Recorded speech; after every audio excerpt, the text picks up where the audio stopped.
महायुतीचं सरकार येणार आहे, मात्र लाडक्या बहिणींना 2100 नाही दिलात तर रस्त्यावर उतरू असा इशारा माजी आमदार वैभव नाईक यांनी दिला.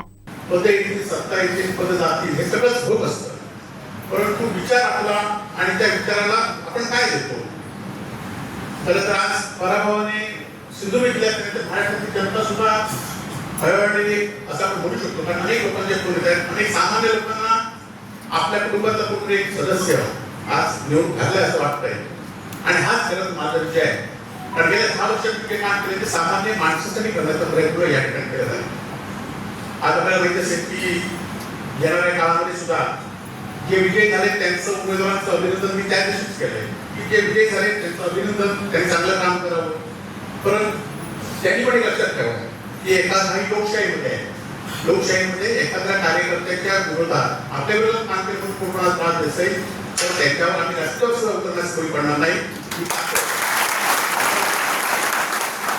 असाल की या मतदारसंघातील सरकारी अधिकारी, कर्मचारी यांनी पण लक्षात घेतलं पाहिजे की या मतदारसंघातील 72,000 लोक माझ्या पाठीशी आहेत. आणि या 72,000 बरोबर आज तुमच्यासारखे हजारो लोक आज पराभव जाऊन सुद्धा माझ्या पाठीशी आहे. आणि त्यामुळे ती ताकद माझी रस्त्यावरची ताकद ही आहे. आणि जर कोणी कोणाला उगाच त्रास देण्याचा प्रयत्न केला तर निश्चितपणे ही ताकद आपण रस्त्यावर उतरून त्यांना न्याय दिल्याशिवाय स्वस्त असणार नाही. एखादा जे तिथून आले ते चांगलं काम करावं. बहिणींना अजून 1500 ते 2100 रुपये द्यावे. 2100 ते बंद झाले तर मात्र आपल्याला रस्त्यावर उतरावं. अनेक योजना आहेत त्या योजना अस्तित्वात येणारच नाही, परंतु त्यांचा महापूर या ठिकाणी करणार.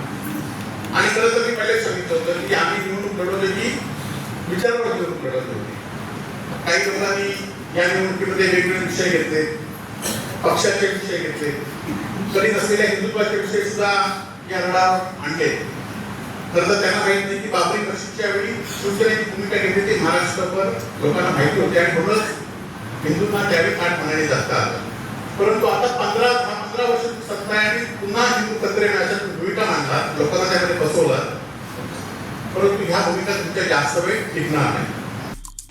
आमचे दिवसभरातले सर्व अपडेट्स, ताज्या घडामोडी आणि थेट लाईव्ह पाहण्यासाठी सबस्क्राईब करा, लाईक करा कोकणचं नंबर 1 महा चॅनल कोकण 7 लाईनचं YouTube चॅनल.